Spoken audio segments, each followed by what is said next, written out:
an hour and a half's drive from the Vrindavan town. And this is called the forest of Biharvan. It's not one of the main 12 forests of Vrindavan, but it's a very important forest actually. Biharvan means the forest of enjoyment.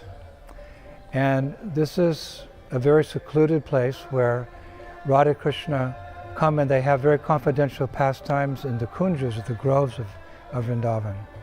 Vishwanath Chakravarti Thakur describes that Krishna's Rasa Leela pastimes, they take place all over Vrindavan. If you travel around Vrindavan, you'll see these Rasa Stalis, these little platforms that the inhabitants of Vrindavan, they make for Radha and Krishna and the gopis to dance on. You see those everywhere, but Vishwanath Chakravarti Thakur says here in Biharvan, you don't see many of those Rasa Stalis because this is a place where Radha and Krishna come and engage in very confidential pastimes in the bowers of Braj. And by the Lord's grace, that transcendental beauty has been maintained here by the residents, the inhabitants of this area. If there's any place I've been in Vrindavan which you can see even with our naked eyes, with our conditioned eyes, that looks like Vrindavan must have looked 5,000 years ago, it's Biharvan. It's just amazing, it's breathtaking. When you walk in, you see the foliage, the trees, and the bushes, and the squirrels, and the rabbits, and the peacocks, and the parrots, and the blue deer, the blue cows. You see all that here, and it's just so captivating to the heart. And this Biharvan is known also as a place where the cows are nicely protected. Here's a cowherd man. And you can see this calf's just been born like a day or two ago, 2 days ago, brand new. And already she's so peaceful and she's so happy because here they treat the cows as they're meant to be treated, as our mothers actually. One has a special affection for the mothers. So the cowherd boys, they have a special affection for the cows. So the cows feel very loved and therefore they give love. When we walked into the forest of Biharvan, the cows came up to us, almost as if to greet us, seriously. And they were smelling us and rubbing up against us and wanting us to nudge them and pet them. So yeah, that's Vrindavan. And we know that cows are very, very dear to Lord Krishna. So many paintings and pictures we see Krishna with his cows, and the Vishnu Purana explains how dear cows are to Krishna.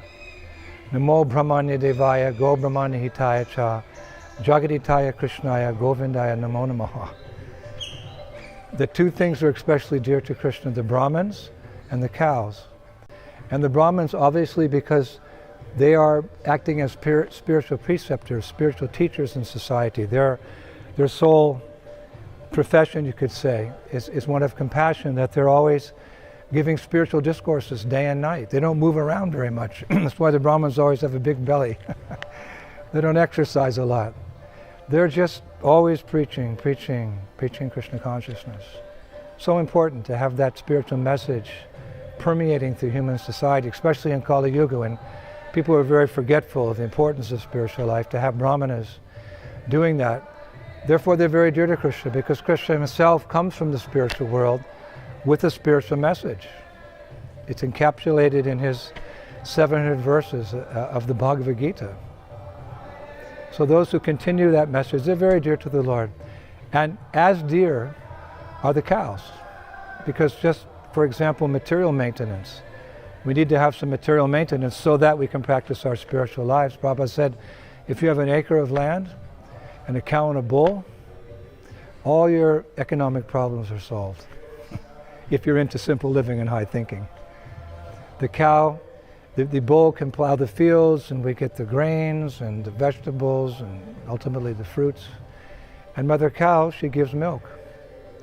And Prabhupada describes that milk is a miracle food, in the sense that by drinking hot milk in the evening, the cells in the brain which have died, because as we grow older, the brain cells die, but they're replenished by drinking hot milk. And that's important because we need a good brain to understand Krishna consciousness.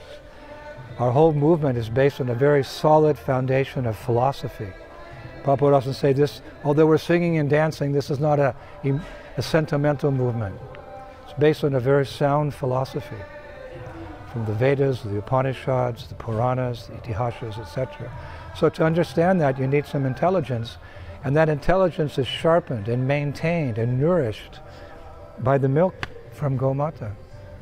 So therefore we say holy cow. People, why do you call the cow holy? Because she's making our lives holy.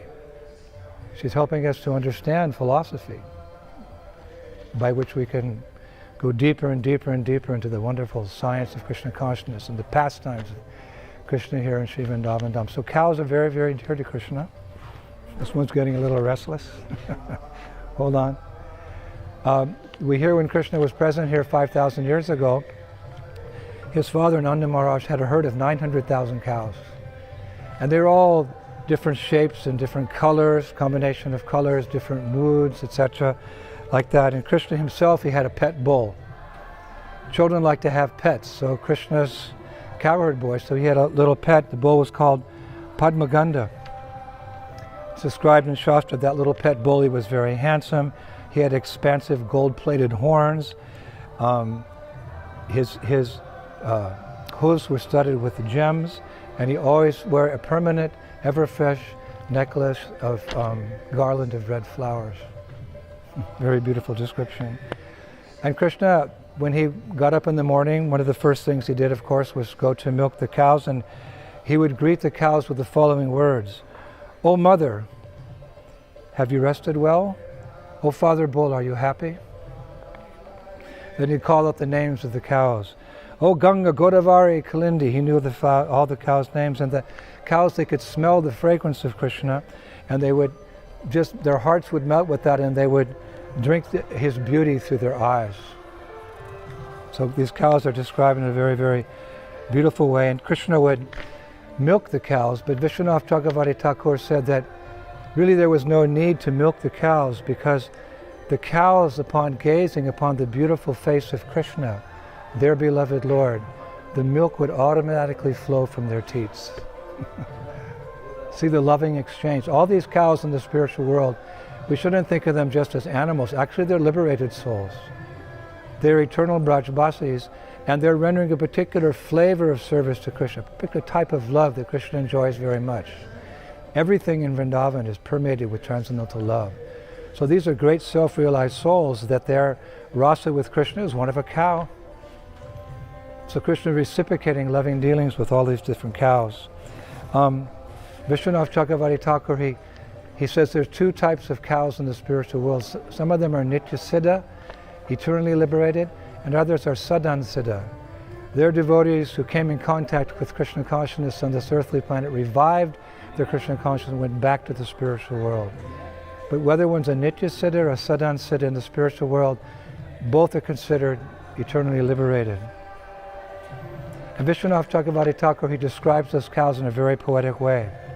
One of my favorite readings, he said, these Surabhi cows, they are like Chintamani jewels that fulfill any desire. Their mooing is the most beautiful poetry.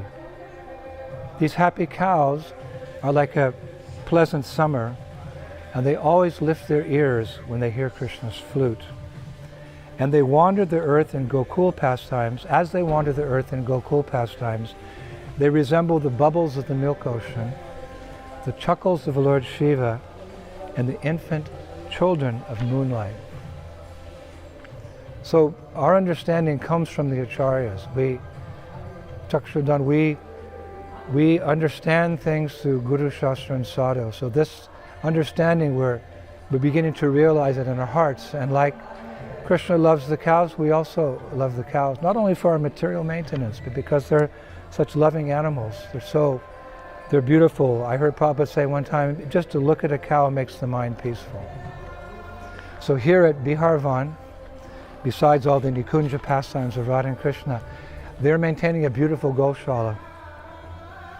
And they say that these cows here at Biharvan, in this Goshala, they're a strain of the original cows of Nanda Baba's Goshala. They haven't been mixed with other cows in different parts of India.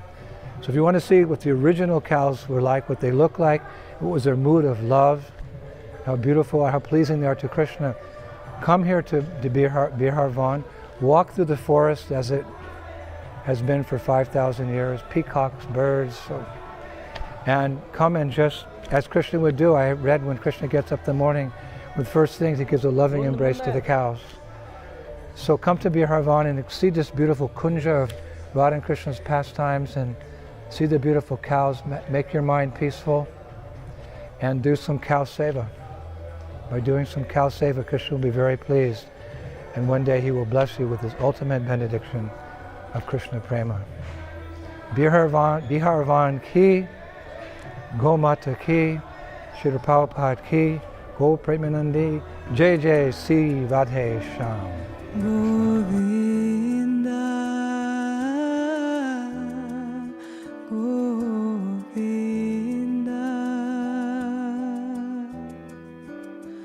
Govinda, Damodara, Madhaveti, Madhaveti.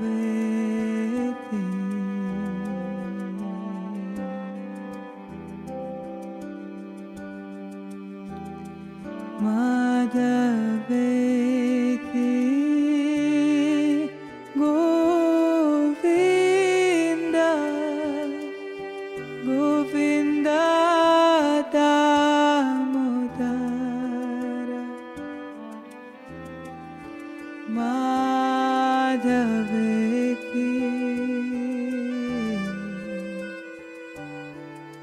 Madhaveti.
Hare Krishna, Krishna Krishna, Hare Hare, Hare Rama, Hare Rama, Rama Rama, Hare Hare.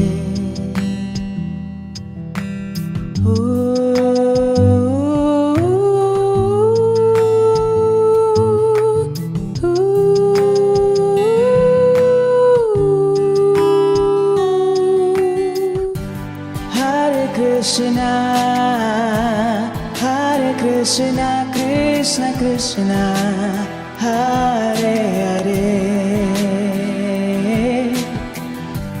Hare Rama, Hare Rama, Rama Rama, Hare Hare, Hare Krishna, Hare Krishna, Krishna Krishna, Hare Hare, Hare Rama, Hare Rama, Rama Rama, Hare Hare.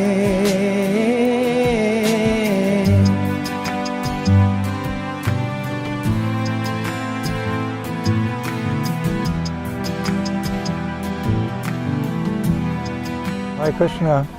Today our Kartik Parikrama party had the good fortune to visit two Leela stands, two holy places here in Vrindavan Dham. One was Yavat and the other is Terkadamba. Yavat is famous as one of the places that Srimati Radharani lived. First, she appeared in Raval, and then her family moved to Varshana when she was a little older, and then when she got married to Abhimanyu, who, by the way, is described by the Acharyas as the shadow of Krishna, she moved to the ancestral home of Abhimanyu. His mother is there, Jatila, his sister Kotila, and all of them together make it very difficult for Radharani to meet Krishna. And very difficult for Krishna to meet Radharani as well, because, well, she's quote-unquote married, and but nonetheless, Radha and Krishna have a very deep, loving relationship.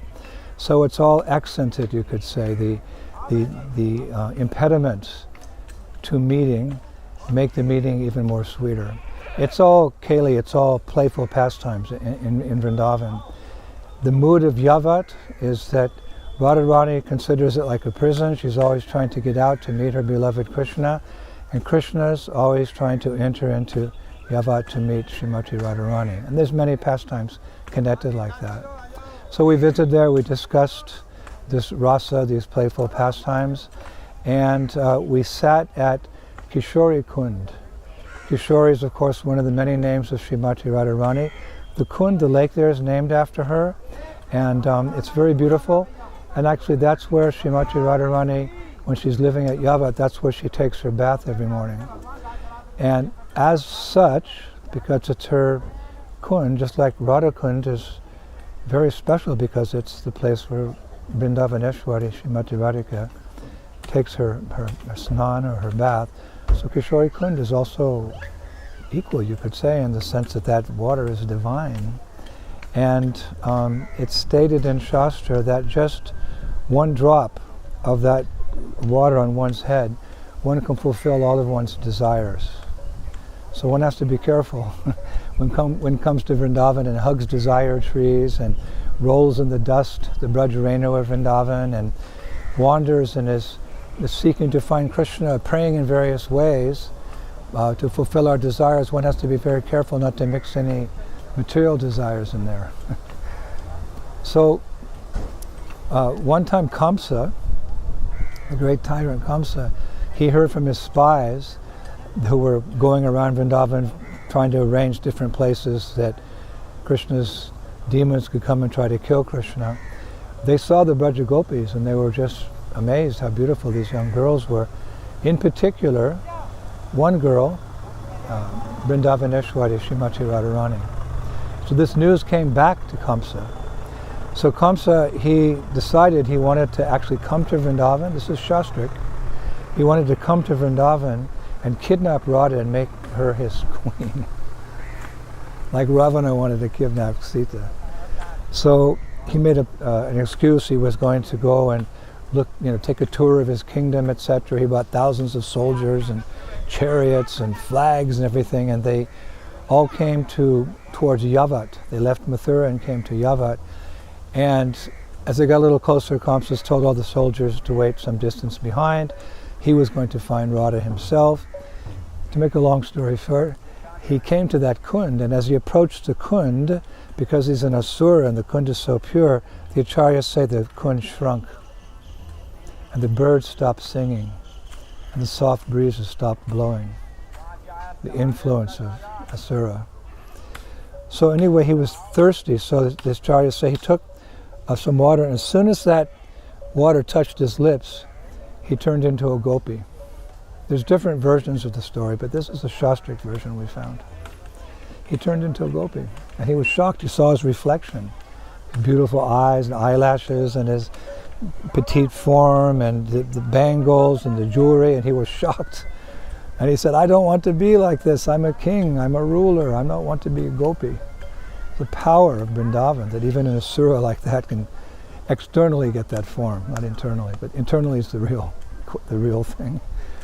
So at that moment, two gopis came to take water from the Kund, and one of them was Lalita. She understood the mind of Kamsa, and Kamsa pleaded to her, please get me out of this situation.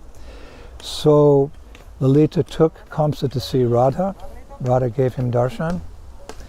And Radharani knew his purpose in coming, and he was begging her to free him from that form because he's an emperor. So she said, I'll make a deal with you. We will change you back into your other form if you promise never to send any more demons from Mathura to try to kill our Krishna. So Kamsa said, yes, yes, I promise, I promise. I promise, I promise. I promise, I promise. So Radharani said, you really promise? Because if you break your promise, I'll make sure you're a gopi forever. So Kamsa fell down on the ground and asked for forgiveness. And so Radharani said, take to Lalita, take him to the back to the Kund, and he'll bathe in the Kund, and he'll get back that form of Kamsa, which is actually what happened. And one of the acharyas has commented that as Radha watched Lalita and Kamsa go back to the Kund to change back into his form by bathing there, that Radharani was thinking that the way he achieved that gopi form is the same aspiration of the sahajas who, by any proper practice of Krishna consciousness, just dressing as a gopi, tried to assume that form of a gopi. It's not like that. There's a whole process beginning from ado shraddha tata sadhu sangha to bhajana kriya, from the general practice of Krishna consciousness. It's a long haul, but we know the Siddhanta. So then Radha thought, actually, but one can achieve that the topmost platform of Krishna consciousness, if it's such, to be a gopi or a gopa, or a tree or a cow in the spiritual world, by the mercy of Lord Chaitanya and service to a Sankirtan movement. I thought that was a very nice ending. So we put the water on our head, and I begged to become a good disciple, nothing more, nothing less, because all we are made of really is Prabhupada's mercy. To continue serving him life after life. Then we walked from Yavat here to Terkadamba. It's a famous walk actually through the fields in the dust, just like Vrindavan was in the old days, in the town proper. It took us about an hour to get here with 350 devotees. And we explained the glories of Terkadamba. In brief, Tara means to call and Kadamba means tree. So this is one place where Krishna, after he took charge of the cows, after Gopastami, he would bring the cows here to this beautiful forested area, and they would graze the cows here, Krishna, Balaram, and the boys. And when it came time to go home, back to Nandagram, Krishna would climb a big Kadamba tree, and with his flute, he would call the name of each and every cow. Now, Nanda Maharaj has 900,000 cows. That's why he's called king. He's not a king in the sense of a Kshatriya, but real wealth in Vedic culture is not coins and paper money. It's land and cows. So he's king because he had 900,000 cows. So the cows would come and they'd graze, and in the evening they'd go home. Krishna would climb the Kadamba tree, and with his flute he would say the name of each of the cows, and he had a string of pearls, like counter beads, 900,000. So as each cow came, he'd pull the pearl down, and then when all 900,000 were, they'd go home. Another very significant pastime for us Gaudiya Vaishnavas is this is one of the bhajan kutirs. The bhajan stali is one of the places that Rupa Goswami would come and do his bhajan. The Goswamis would go all over Vrindavan. They had different bhajan kutirs, different places they chanted and read and wrote the scriptures that Mahaprabhu requested. He very much favored this place, Terkadamba, and this is where he wrote Upadeshamrita. The British government stated in their investigation into our movement that the book which most perfectly describes our philosophy and culture is Upadeshamrita with Prabhupada's purports. Found that very interesting. He wrote that here. In the midst of writing that book here, one day he just remembered on that day, he thought, oh my gosh, I forgot. Today is my older brother Sanatan Goswami's appearance day, and I have nothing to offer him. Sanatan Goswami at that time was staying at Nandagram at Pavana Sarovar, a beautiful lake next to Nandagram. He was doing his bhajan there, not far from here. So Rupa Goswami is in great anxiety. He wanted to honor his brother. just at that moment, a young girl came out of the jungle carrying a big plate of sweet rice. Big plate of sweet rice. And she came up to Rupa and she said, there was a wedding at Nandagram and I saved this sweet rice for you. You're a Baba living in the forest. You please accept it. So Rupa was in ecstasy because now he had something to give Sanatana Goswami. Many devotees know this pastime. So he took that sweet rice and he went to Pavana Sarovara, he went to Nandagram and he offered it to Sanatana Goswami on his appearance day. Sanatana Goswami said, you're a Babaji. You don't have the means to cook such an opulent preparation as this. You live by Madhukari. You live by begging. You go to 4 houses a day and get your sustenance. And where did you get this? Oh, Rupa said, Rupa Goswami said this young girl came with the sweet rice. And so they tasted it. And when they tasted it, all the 8 symptoms of love of God had appeared on their bodies. Tears flowed from their eyes, their hair stood on end, their voice, and they fainted. And when they woke up, Sanatana Goswami said to Rupa Goswami, where did you get that sweet rice? One girl came. What did she look like? What were her mannerisms? What were her characteristics? So as Rupa Goswami started describing this young girl, they both realized that through that description, it was none other than Vrindavaneshwari Srimati Radhika herself. She's so kind. Very deep, loving exchange between Radharani and her devotees. So that pastime also happened here. So this is a favorite place of Gaudiya Vaishnavas. Yavat, where it's arranged in such a way that the obstacles are there to meet Krishna, so the meeting is very sweet. When Krishna gets into Yavat and Radharani gets out, and then the long walk through the fields here, and then Terkadamba with its history, we're very much relishing, and we're coming to the conclusion of our Kartik Parikrama. So we have mixed emotions now. We're so much relishing. We feel so purified. We're so grateful to Prabhupada for inviting us here. We're lamenting it's soon going to be over, but by Krishna's grace, Prabhupada's mercy, we hope to be back again next year. If you're watching these videos, keep in touch and come with us, because nothing compares to actually coming to the original Dham of Sri Vrindavan Dham and Shravanam, Kirtanam, Krishna Smaranam. Thank you very much. Hare Krishna. Hare Krishna, Hare Krishna, Krishna Krishna, Hare Hare.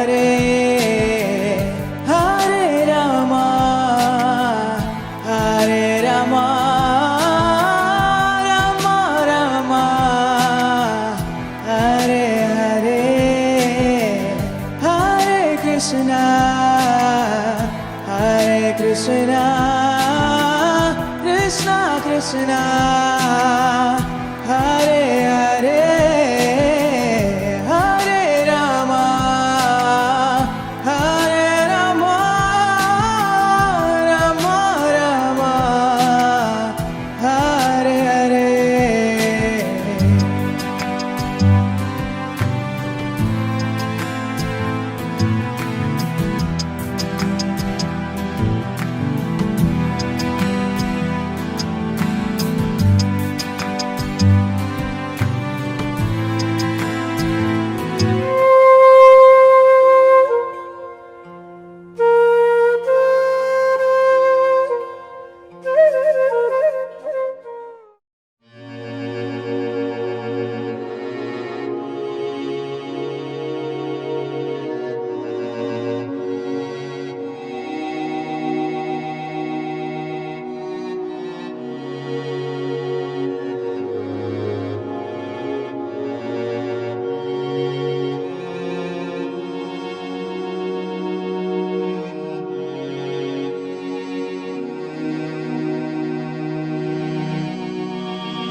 Hare Krishna.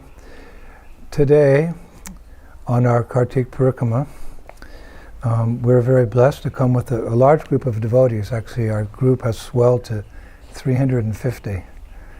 Nothing like Radhanath Swami's 8,000, but very nice devotees, and from 14 different countries. And we've come to the village of Karhala, which is the home of Champakalata, one of the Astasakis, one of the 8 girlfriends of Srimati Radharani. As we know, Srimati Radharani, she lives in Varshana with her family, but her close girlfriends, the 8 Sakis, their villages are around Varshana. Like if you could look up at a bird's eye view, you'd see all the different 8 villages of the Sakis. And each of those Sakis also has 8 very close friends. And they have 8 friends, and they have 8 friends. It's called Gopigana. There's millions and millions, actually, of different groups of gopis with different colors of dresses, different attitudes, different services. There's that saying that variety is the spice of life. And that's especially true in the pure world of Vrindavan. So I just like to name the 8 girlfriends of Champakalata, because it's just so sweet, the names. Padma Nayana, Sunetra, Kama Deepika, Navanita Priya, Pradipika, Sukarni, Raksan Yukta Venika, and Sukeshi. So Champakalata, it's described that she's 2 days younger than Srimati Radharani. Her complexion is like a cluster of yellow champak flowers. She's a master of cooking in all 6 flavors. She has a special name, actually. She has a nickname. I never heard that before, that residents of Vrindavan have nicknames. Her nickname is Mishtahashta. Mishtahashta means sweet hands, and she's given that name because she's very expert. Her specialty is making candy for the pleasure of Radha and Krishna. And she serves the divine couple by offering them necklaces, and she's always fanning them with a chamara.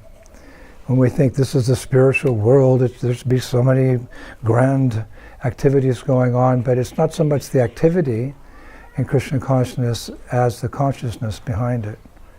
Like Krishna says in the Bhagavad Gita, one can offer me, get back to the spiritual world. The life in Vrindavan is very simple, but it's saturated with prema. So all the activities the Brajbasis are doing in the village is with pure devotion for the Lord. Champakalata is also the leader of the gopis who care for trees, creepers, flowers, and bushes in Vrindavan. She knows where every kind of fruit, flower, and root can be found in Vrindavan's forests. And her particular grove, because each of the Sakis, they have their different groves, which they take care of, and where they meet their beloved Krishna. Her grove is on the banks of Radhakund, and everything there is the color of molten gold. So these are details, but Prabhupada said details a sign of love. And these details are very captivating. This is why we fall in love with Krishna consciousness, because we have all these beautiful details of the spiritual world. And yes, this is her village, so we've come here praying for her mercy. Not far from where I'm sitting right now is the Samadhi Mandir of Brajranab. Brajranab is the great-grandson of Krishna, and he was a king, actually. He served as king of this area. And after the departure of Lord Krishna, which is not something that Vaishnavas generally like to talk about, but after the Lord's departure from this world back to the spiritual world, we can just imagine the separation that the residents of Vrindavan were feeling for Krishna. Because the nature of Krishna conscious love is that Krishna's devotees, they love Krishna more than anyone's ever been loved before. And that love's increasing ad infinitum. So when you lose something, you feel that separation, the intensity of that separation according to the amount of attachment you had. So we can hardly imagine how the residents of Vrindavan felt when Krishna left. Mahaprabhu, Chaitanya Mahaprabhu, has given us a little understanding in his Shikshastra compares. O Govinda, feeling your separation, I'm considering a moment to be like 12 years and more, and tears are flowing from my eyes like torrents of rain. So Brajanab came up with a nice idea because nobody could do anything. They were just devastated. So he came up with the idea, which is an integral part of our Gaudiya Vaishnava tradition, and that is that he established deities of Krishna and Balaram and also Vrindadevi in different parts of Vrindavan to mitigate the suffering of the Brajvasis, because as we know, the deity of Krishna is not different than Krishna himself. The Brahmin boy who accompanied the elder Brahmin to Vrindavan, the elder Brahmin promised in front of the deity that boy could marry his elder daughter, but when he got back to Orissa, he changed his mind. So the Brahmin boy went back to Vrindavan and came before that deity of Shakshi Gopal, the witness deity, and he asked for his help to stand as witness in Orissa. So the deity said, but I'm a deity, I can't walk. And the little intelligent Brahmin boy said, Lord, if you can talk, you can walk. So that way we can understand that the deity is not different than Krishna. And one golden rule in deity worship is that we should always remember the deity is a person. And those deities are still being worshipped here in Vrindavan, some of them in Jaipur. One, Keshava, he's being worshipped in Kanpur, is still here 5,000 years later. So Brajanab's Samadhi is here next to the village of Champaka, Lata. When samadhis are established, they're established in a holy place, in Vrindavan, near a temple, or near a Leela Snan where something happening. So this Samadhi of Brajanab's, 5,000 years old, it was discovered just a few years ago by one saint, one Mahatma, one devotee. By historical records, he found it. It's a mystical wonder there. And these samadhis are very, very, very important because the offering prayers and article worships, a sincere devotee can actually, one time, yes, they hear and they also reciprocate. So these relationships are on the transcendental platform. They're not limited by time and space. Our relationship with great saints and previous acharyas. So when we go to the samadhis, we can pray to those devotees and they'll hear our prayers and they'll reciprocate with us. This is so important actually, the samadhis in Vrindavan. They're not graves. They're divine places where we can reveal our heart to the saints and ask for their mercy because, well, that's the process of Krishna consciousness. We don't approach the Lord directly. Krishna says, one who says he's my devotee is not my devotee, but one who's the devotee of my devotee, he's my devotee. So when you come to Vrindavan, we go to the temples, we go to the Leela Stans, but we must also visit the samadhis. Of course, for ISKCON devotees, our favorite samadhi is the samadhi of Srila Prabhupada at our Krishna Balaram Mandir. And myself personally, when I come to Vrindavan, I try to come every year, but when I come and then I go, my first stop is Srila Prabhupada's Samadhi, where I make a report of my yearly, what I've done that year, my annual report of my devotional service. This is how we keep in touch. So, yes, like this, Bhaktivinoda Thakur has stated that there's an intimate connection to remembering our great saints and attaining eternal residence in Vrindavan. Every devotee's desire is to eventually live in Vrindavan eternally. That's where our home is. And remembering the saints is integral to achieving that goal. I'll just read a brief paragraph. In Gita Valley, Bhaktivinoda Thakur states, you should all remember Srila Kavikarna Purna and all his family members, who are all sincere servants of Lord Chaitanya Mahaprabhu. You should also remember the father of Kavikarna Purna, Shivananda Sen. Always remember all those Vaishnavas who strictly follow the path of Srila Rupa Goswami and who are absorbed in bhajan. If you actually want residence in the land of Braja, then you must remember all the Vaishnavas who are followers of Srila Rupa Goswami. So we've come here to take darshan of Champakalata, to walk in the dust, the Brajrenu of this holy place, to pray for her mercy. And we've come to this samadhi, the beautiful samadhi of Brajranab, remembering all the wonderful deities that he established, and we're doing what we do. And this is what we do as Hare Krishna devotees. Shravanam, Kirtanam, Vishnu Smaranam. We hear and chant about Krishna and we remember him, and that's particularly potent when we come to the Dham. It's said that the results of one's activities here, devotional activities, are magnified 1,000 times. So we take advantage, and that's particularly true in the month of Kartik. Senior devotees are speaking, our Badahari Prabhu is leading us in Kirtan, and we're relishing and relishing and relishing, and our hope against hope is to one time in the future, one day become a Brajabasi and take our good fortune back to our countries and bring people back to this transcendental abode, this playground of God. Champakalata ki, Brajanab ki, Gaur Bhakta Vrinda ki, Goloka Vrindavan Dham ki, Srila Prabhupada ki, Hare Krishna.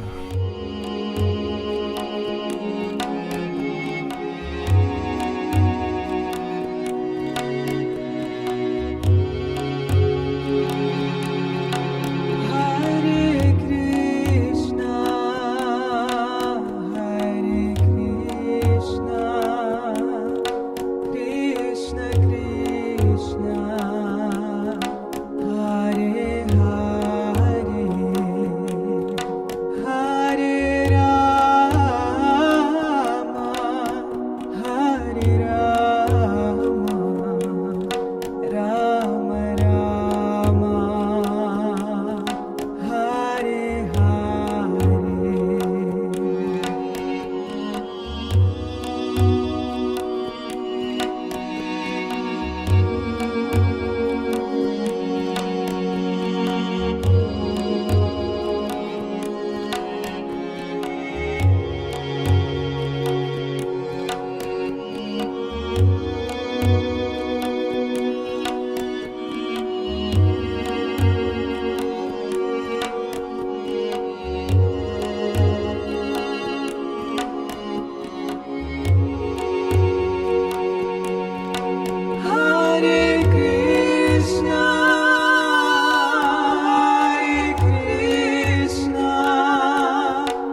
Hare Krishna, dear devotees. Today, our Parikrama party has come to a very special part of Vrindavan.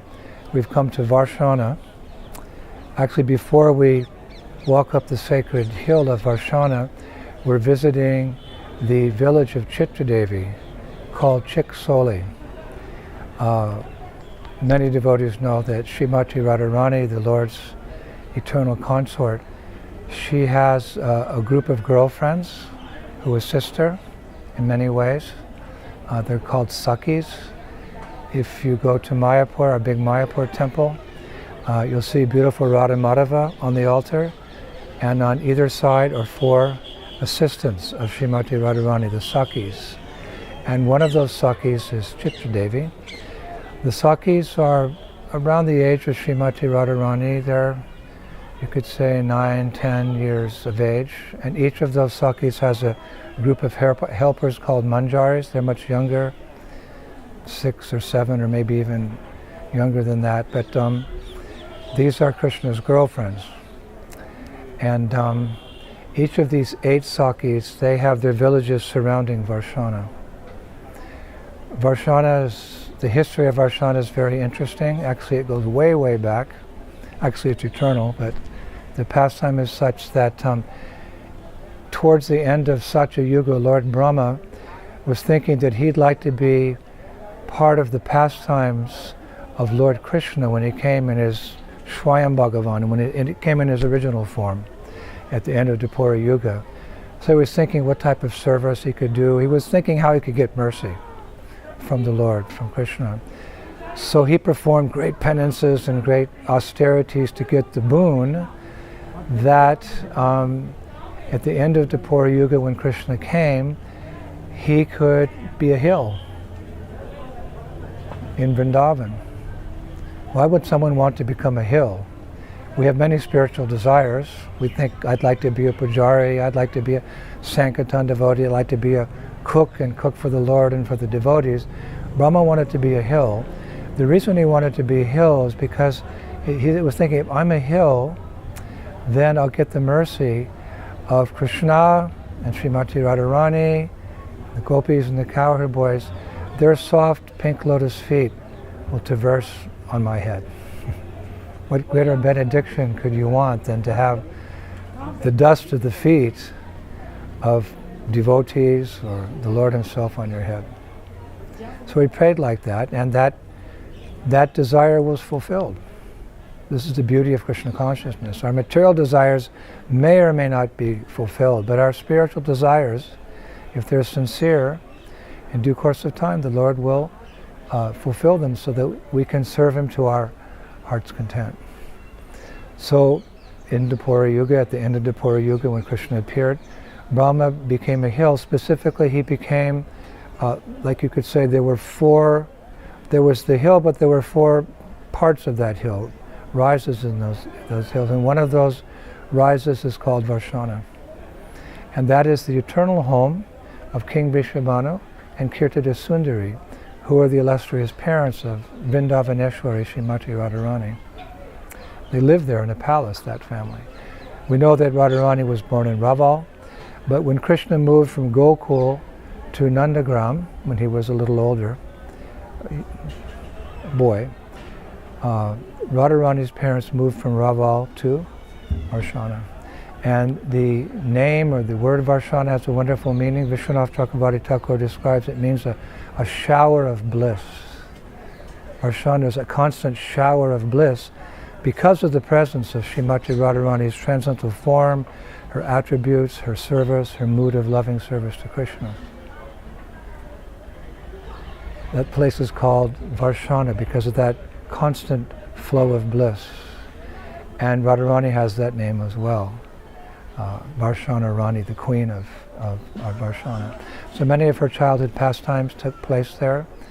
She and her girlfriends would roam the wooded areas around there, like young girls do, in a playful way. When they had service to do, to take the milk products from where they were being made, the milking the cows, they'd take them to the market.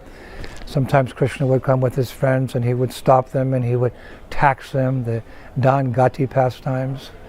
We think of Dangati as a place at Govardhan, but there's many Dangati pastimes. It's one of the main pastimes of Vrindavan. That took place all over Varshana. And there's a beautiful temple on the top of the hill of Varshana. Perhaps part of the original palace, you could say, the palace of King Vrishabhanu. There's a beautiful deity of Shriji, beautiful deity of Radharani that was found by Narayan Bhatta Goswami, one famous personality who discovered many holy places there. He found that deity is nicely established. So the majesty of the place and the beauty of the place and the mood, the predominating mood of Radharani's Mahabhav is present there, her mercy is there. She's one of the three personalities who experiences that special Mahabhav. Radharani, Lord Chaitanya, and Madhavinda Puri. So devotees who want to serve Krishna, who want to serve Radha and Krishna, they go to Varshana and they pray to her because she has so much love and devotion for Krishna, the topmost love and devotion for Krishna. She's in charge of devotion. So if we want to serve Krishna, which means with devotion, we pray to her to please accept our devotion, and you offer to Krishna or tell Krishna about us. One time Prabhupada said, Srimati Radharani is in charge of devotion, so even if she sees her on this earthly planet, one devotee is just joining the temple and wants to serve Krishna. She whispers to Krishna, my dear beloved, there's a devotee on the earth planet or somewhere in the creation who is aspiring for you. Please accept that service. That's how merciful Vrindavaneshwari is. She's so exalted, but she's so compassionate. So we're here today at Varshana begging for her mercy to be proper devotees of the Lord, to be trained in devotional service. Actually, we pray like that every day. Hare Krishna, Krishna Krishna, Hare Hare, Hare Rama, Rama Rama, Hare Hare. My dear Lord, my dear energy of the Lord, Prabhupada translates that. My dear Radharani, Ladini Shakti, please engage me in your loving devotional service. So we're starting here today in the village of Chitradevi. She's one of Radharani's favorite gopis. She's very artistic, she's a good cook, she's a musician. So many ways she serves, so we're coming to take shelter of her. Servant of the servant of the servant of the servant of Krishna. This is the secret of devotional service. In the material world, you don't want to be anybody's servant, generally, because you get exploited. But in Krishna consciousness, we want to be the servant. It's our nature to be the servant. And if we're at the bottom of the pile, we get the most mercy, because Vaishnavas are very compassionate. So we're starting here.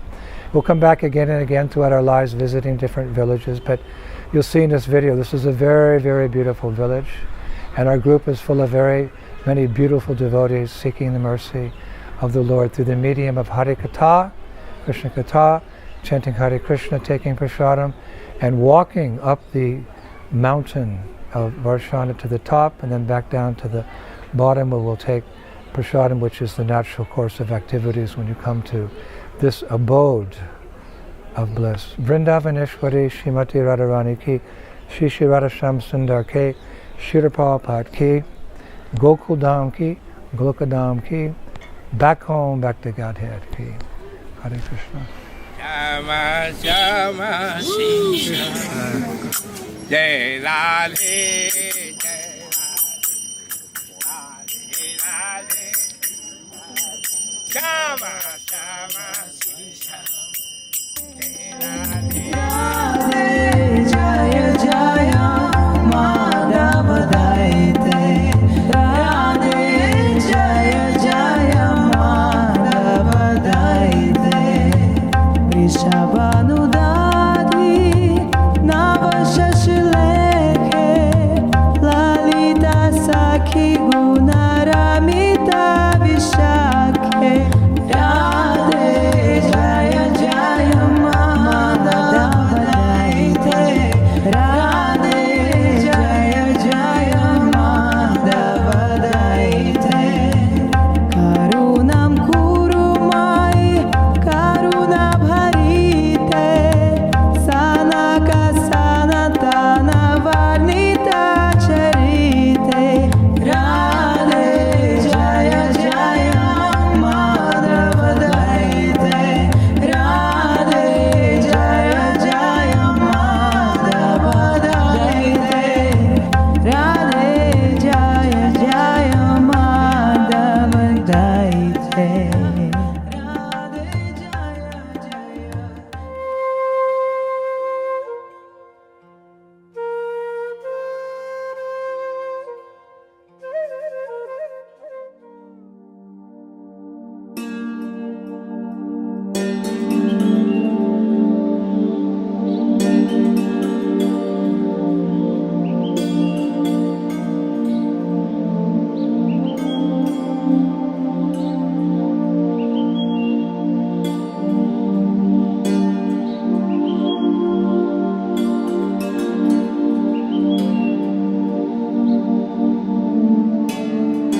Krishna Krishna Krishna Hare Hare Hare Rama Rama Rama Hare Hare Hare Krishna Krishna Krishna Hare Hare Hare Rama Rama Rama Hare Hare Hare Krishna Krishna Krishna Hare Hare Hare Rama Rama Rama Hare Hare Hare Krishna Krishna Krishna Hare Hare Hare Rama Rama Rama Hare Hare.